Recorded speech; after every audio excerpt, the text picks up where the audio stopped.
Next on tonight's Big 7 for you, a silver alert has been issued for a man who is missing out of Sevierville County. I want you to take a good look at your screen here for a moment.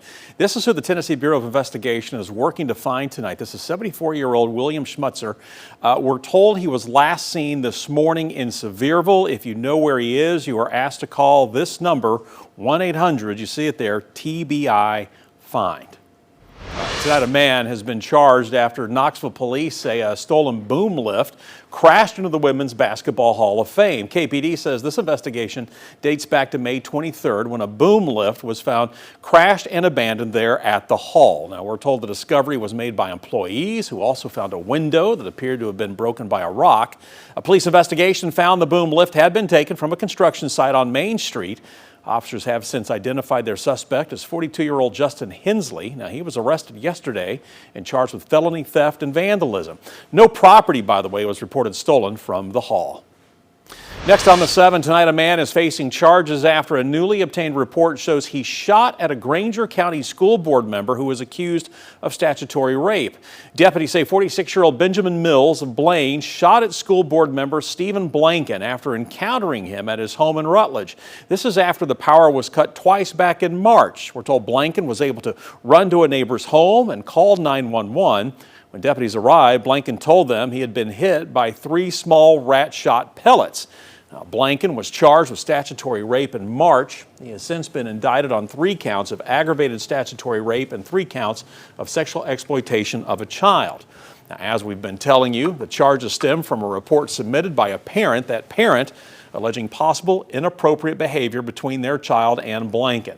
After his arrest, the director of Grainger County Schools asked the district attorney's office to begin ouster proceedings against Blanken if he were to be found guilty.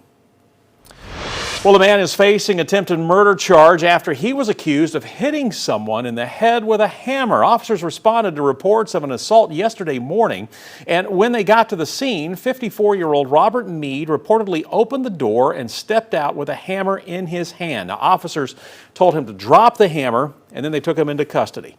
The victim said he had known Meade for several years and had allowed him to stay overnight at his apartment on Lula Powell Drive. The victim was asleep when Meade allegedly woke him and then hit him around 5 times. The victim was taken to the hospital and is expected to recover. Meade was arrested and is now facing charges including attempted first-degree murder. Next up for you tonight, 2 women face charges after a 3-year-old boy was found running down the middle of a street in Jamestown. Now, the charges stem from an investigation into LBJ&C Head Start on North Main Street there in Jamestown. Melinda Say and Michelle Phillips are charged with negligent child endangerment.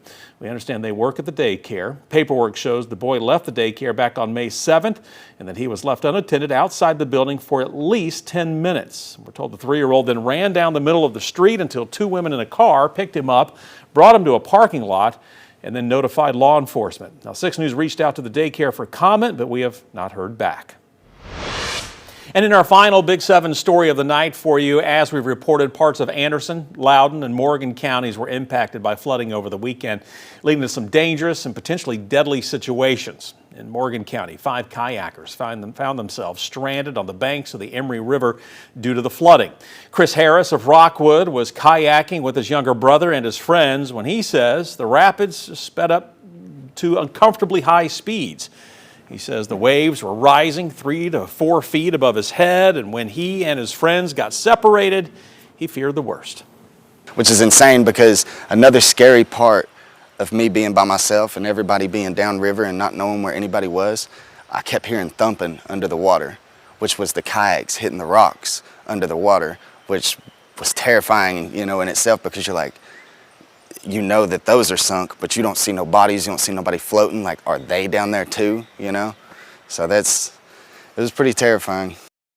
Everyone is okay. All 5 of the people who were stranded have actually now been able to recover or will recover their kayaks. Now to an update to a 600-side traffic alert. TDOT says repairs have now been made after this happened. We told you when rain washed out a section of State Route 116 in Anderson County near Petros on Saturday morning. Since then, crews have been working to reopen the roadway. And again, as you can see, the highway has been rebuilt and it is back open tonight.